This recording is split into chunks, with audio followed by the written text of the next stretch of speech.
በአማራ ሳይንት የገባው የጠላት ኃይል ከፍተኛ ጉዳት አስተናገደ። 136 ወታደሮች ተደመሰሱ። ጓሜዳ ታዳጊ ከተማንም ነፃ ማድረግ መቻሉን ተገልጿል። ስድስተኛ ቀኑን በያዘው ትንቅንቅ የአማራ ፋኖ ብሔራዊ ንቅናቄ ወሎ ቤት አማራ ምኒልክ ዕዝ 105ኛ ኮር 47ኛ ክፍለ ጦር ታቦር ተራራ ሻለቃ ፋኖዎች ታላቅ የጦር ሜዳ ጀብዱ ፈጽመዋል። ከግንባር መረጃውን አጠናክረነዋል እናስደምጣችኋለን። ከሰም ሁለተኛ ኮር ለተከታታይ 3 ቀናት ከጠላት ኃይል ጋር ከፍተኛ ትንቅንቅ አድርጎ ድል ሲቀዳጅ፣ በሌላ በኩል ተስፋዬ ቆረጠው ያገዛዙ ኃይል በደራ ከፍተኛ ዝርፊያና የንጹሃን እገታ ስራዬ ብሎ የዕለት ተዕለት ተግባሩ አድርጎታል። የአማራ ፋኖ ብሔራዊ ንቅናቄ ሸዋ ጠቅላይ ግዛት አሳምነው እስከ ሰም ኮር ነበልባል ክፍለ ጦር ከነብሮ ሻለቃና ከምኒልክ ሻለቃ በተወጣጣ ኃይል ላይ ጠላት ላይ ከባድ ኪሳራ ማድረስ ችሏል።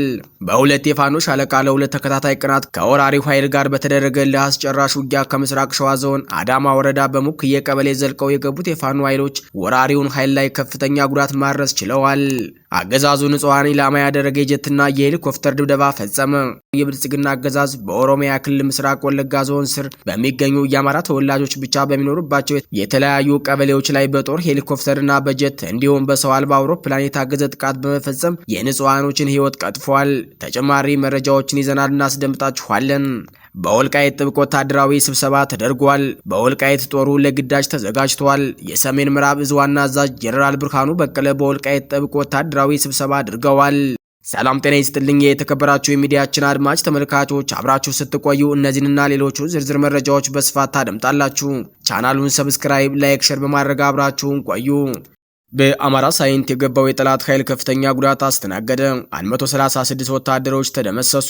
ጓሜዳ ታዳጊ ከተማንም ነፃ ማድረግ መቻሉን ገልጸዋል።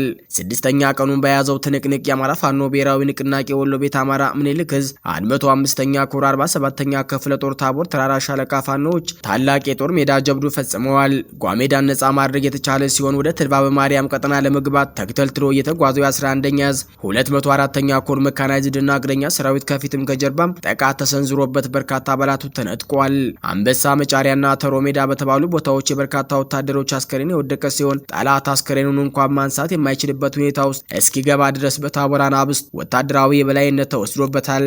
አጅባር የሚገኘው አማራ ሳይንት ሪፈራል ሆስፒታል በጠላት ኃይል ቁስለኛ መጥለቀቁ ታውቋል። ይህንን ዜና እያጠናከርንበት ባለንበት ቅጽበት እንኳን 3 አምቡላንሶች ቁስለኛ ጭነው ወደ ደሴ መስመር እየተጓዙ በለጮማ ላይ ሲደርሱ ታይተዋል። በብርሃን ፍጥነት ተድባበ ማርያም ገባለሁ ብሎ በሁለት ጄኔራሎች እየተመራ የተንቀሳቀሰው ጠላት የሽንፈት ጽዋውን መጎንጨቱን ተከትሎ በህዝብ ዘንድ ከፍተኛ መነቃቃት የተፈጠረ ሲሆን ጠላትም የፋኖን የማድረግ አቅም ተገንዝቦበታል።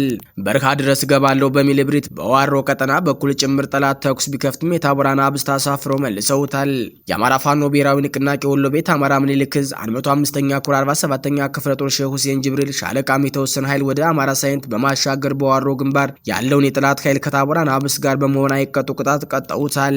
ጠላት ስፍር ቁጥር የሌለው እግረኛ ሰራዊትና መድፍን ጨምሮ በርካታ ከባድ መሳሪያዎች ወደ አማራ ሳይንት አስገብቶ የአየር ኃይል ድጋፍም ተደርጎለት ቢፈራገጥ ያሰበውን መፈጸም ሳይችል ቀርቷል። በዚህ ተበሳጨው ጠላት ሲተኩስ የነበረው መድፍ የቤት እንስሳትን ጨምሮ ገድሏል። ባለፉት 24 ሰዓታት በጠላት ላይ በተደረገው እርምጃ ከ30 በላይ ጠላት ሲደመሰስ ከ50 ያላነሰ ጠላት ደግሞ ክፉኛ መቁሰሉ ተገልጿል። በድምሩ ከትላንት ጀምሮ ከ80 በላይ የጠላት ኃይል ከጥቅም ውጭ ተደርጓል።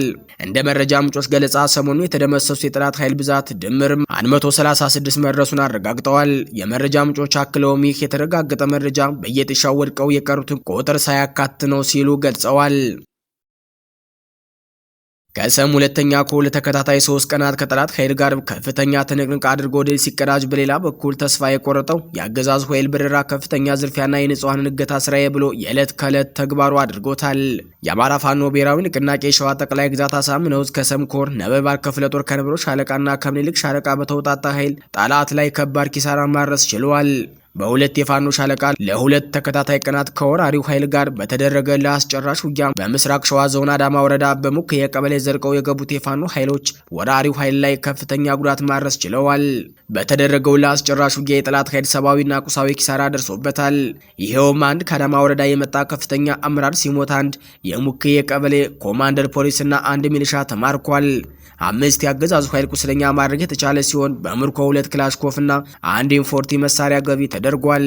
ይህ በእንዲህ እንዳለ የአማራ ፋኖ ብሔራዊ ንቅናቄ ሸዋ ጠቅላይ ግዛት አሳምነው እስከ ሰምኮር ኃይለ ማርያም ማሞ ክፍለ ጦርና ነበልባል ክፍለ ጦር በጥምረት ባደረጉት አውደ ውጊያ ጠላትን ቀጥቅጠው ድል ተቀዳጅተዋል። ከሀገረ ማርያም ከሰም ወረዳና ከምንጃር ሸንኮራ ወረዳ በኩል ለወረራና ለዘረፋ የገባውን የጠላት ኃይል በኃይለ ማርያም ማሞ ክፍለ ጦር ክፉኛ ተመቶ ወደ መጣበት እንዲመለስ ተደርጓል። በዚህ አውደ ውጊያ ክፉኛ የተመታው ጠላት ለተከታታይ 3 ቀናት በተደረገለት አስጨራሽ ውጊያ ሰብአዊና ቁሳዊ ኪሳራ አስተናግዶ ወደ መጣበት ተመልሷል። አገዛዙ ቁጥራቸው በውል ያልታወቁትን ቁስለኞችን ወደ ሀገረ ማርያም የሕክምና ማዕከሉ የላከ ሲሆን የሞቱት አባሎችን የቻለውን ባገኘበት ቀብሮ ያልቻለውን አስክሬናቸው ሳይዝ ትቶ መፈርጠጡ ተረጋግጧል። በሌላ ግንባር ነበልባል ክፍለ ጦር ሰኔ 14 2018 ዓ.ም ጀምሮ ከሀገረ ማርያም ተነስቶ በየወላትና በቅዱስጌ ቀበሌ የመጣውን ወራሪ ሰራዊት እንዳመጣጡ ተመቶ የተመለሰ ሲሆን ሲቻት ቀበሌ ላይ ሰፍሮ የነበረው የጠላት ኃይል ለተከታታይ 3 ቀናት በተደረገለት አስጨራሽ ውጊያ ወራሪው ኃይሉ ሲቻትን ለቆ እንዲወጣ ተደርጓል። በሌላ አቅጣጫ በምንታምር በኩል ወደ አክሪሚት የገባው የጠላት ኃይል በጀግኖቹ የነበልባል ክፍለ ጦር ቃኞችና አንድ ሻለቃ ባደረጉት አውደ ውጊያ ሰቀዋጮ በምትባል ቀበሌ ላይ የጠላት ኃይል ከፍተኛ ጉዳት ያስተናገደ ሲሆን ጠላት ይዞታውን ለቆ እየሸሸ ይገኛል። ይህ ዜና እስከተጠናከረበት ድረስ ውጊያው በተለያየ ግንባሮች አሁንም እንደቀጠለ ሲሆን ተጨማሪ የአውደ ውጊያ ዘገባዎችን በቀጣይነት ይዘን የምንመለስ ይሆናል። በሌላ ዜና በደራና አካባቢው ህዝባችን ላይ በተፈጸመ ዝርፊያና ውንብድና ከ400 በላይ የሚሆኑ የቀንድ ከብቶች ሲዘረፉ ከ84 በላይ ንጹሃን ወገኖች ታግተው መወሰዳቸው ነዋሪዎቹ ገልጸዋል። በውድቅቱ ዋዜማ ላይ የሚገኘው የብልጽግናው አገዛዝ በሸዋ ጠቅላይ ግዛት መርሐቤቴ አውራጃ በደራ ጉንዶ መስቀል ወረዳ ነዋሪዎች ላይ መጠነ ሰፊ ግፍና መከራ ማድረሱን አጠናክሮ የቀጠለ ሲሆን የወደድ ብልጽግና መራሹ ቡድን ካሰማራው የጃል ሰኚ የሸኔ ትራፊ ወንበዴዎች ጋር በፈጸሙት የጋራ ዝርፊያ ተግባር በወረዳው ስር የሚገኙ የአባቶ ቀበሌ ነዋሪዎችን ከ400 በላይ የሚሆኑ የቀንድ ከብቶችን የዘረፉ ሲሆን ከ84 በላይ ንጹሃን ሰዎችን በማገት መውሰዳቸውን ነዋሪዎቹ ገልጸዋል።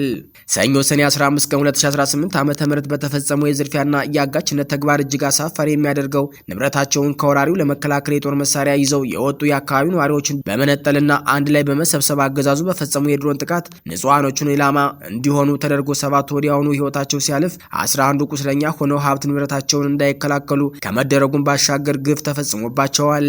አገዛዙ ባሰማራቸው የሸኔ ቡድን በአባቶ ቀበሌ ነዋሪዎች ላይ መጠነ ሰፊ ዝርፊያና ወረራ መደረጉን ተከትሎ ነዋሪዎቹ ባሰሙት የድረሱልን ጥሪ መሰረት የአማራ ፋኖ ብሔራዊ ንቅናቄ ሸዋ ጠቅላይ ግዛት አሳምነው አፄ አምደ ጽዮን ኮር የአፄ ዳዊት ክፍለ ጦር አሃዶች በፍጥነት ተወርውሮ በቦታው ላይ ደርሰው ለመታደግ ባደረጉት ከፍተኛ ጥረት ውስን የኦሮሞ ብሔር ተወላጆችን ከእገታው ቢያስለቅቁም በሁለት አቅጣጫ በብልጽግናው ሰራዊት በተፈጸመ ከባና ጥቃት የፋኖ ኃይሉ ወደ መከላከል ውጊያ በመግባቱ በአባቶ ቀበሌ የታገቱ ንጹሃን ነዋሪዎችና የተዘረፈውን ንብረታቸውን ሙሉ በሙሉ ማትረፍ አለመቻሉን ኮሩ ባደረሰው መረጃ ገልጿል።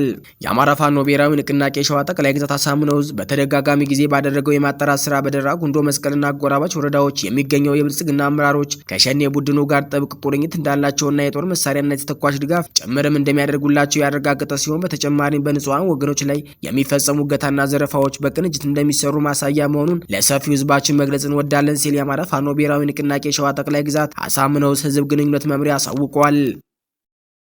በሸበል በረንታ ወረዳ 2 የአገዛዙ ሰራዊት አባላት ሲወገዱ 2ቱ ከባድ ቁስለኛ መሆናቸው ተነገረ። በትላንትናው ዕለት በሸበል በረንታ ወረዳ የደዋ ከተማ ሰፍሮ የሚገኘው የአገዛዙ አረመናዊ ሰራዊት አባላት ከመንገድ መሪው ቅጥረኛ ሚሊሻ ጋር በመቀናጀት በየደዋና አካባቢ የሚገኙ አርሶ አደሮችን የግል መሳሪያ ለመዝረፍ እንቅስቃሴ ቢያደርጉም በጀግኖቹ የሽፈራው ግርባው ልጆች የዝርፊያ ዕቅዱን አክሽፈውታል። የአማራ ፋኖ ብሔራዊ ንቅናቄ ቴዎድሮስ 201ኛ ኮርስ 4ኛ ክፍለ ጦር በሸበል በረንታ ወረዳ የደዋና አካባቢ ወረጎ ቀበሌ ወይን ውሃ ጎጥ በወሰደው ከባድ እርምጃ 2 የአገዛዙ ሰራዊት አባላት ላይ እርምጃ ወስዷል።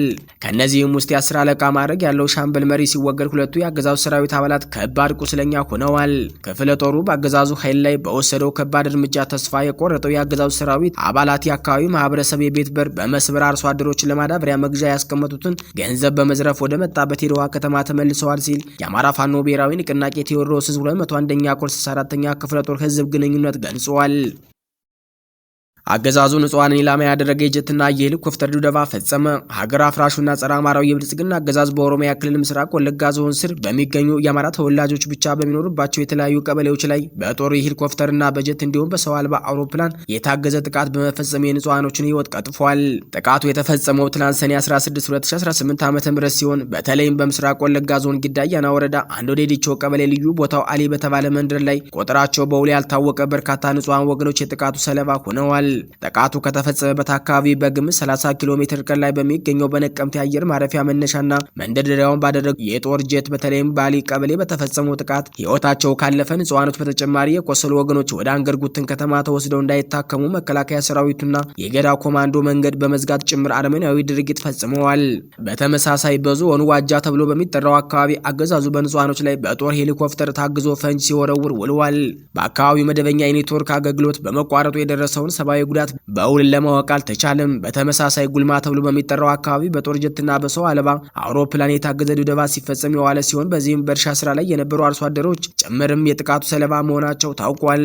በተያያዘ ዜና ቱሉጋና ከተማን ጨምሮ ለምስራቅ ወለጋ አጎራባች በሆኑ የሆሮ ጉዱሩ ወለጋ ዞን አካባቢዎች ላይ ሰፊ የሆነ የሰው አልባ አውሮፕላን ቅኝት ሲደረግ ውሏል።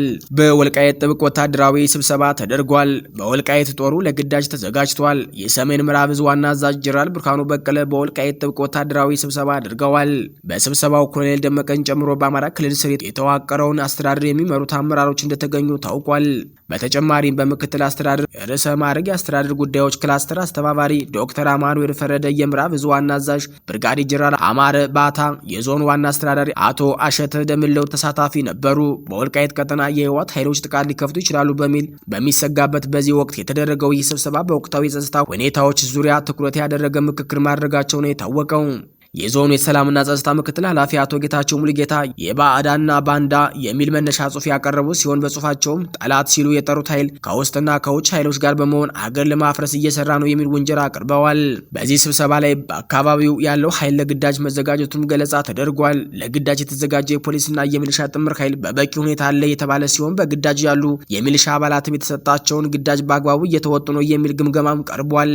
ጀነራል ብርሃኑ በቀለ በበኩላቸው ቀጠናው የተለየ ቀጠና እንደሆነና ልዩ ትኩረት ተሰጥቶት ስራ መስራት ይጠይቃል ሲሉ ተናግረዋል።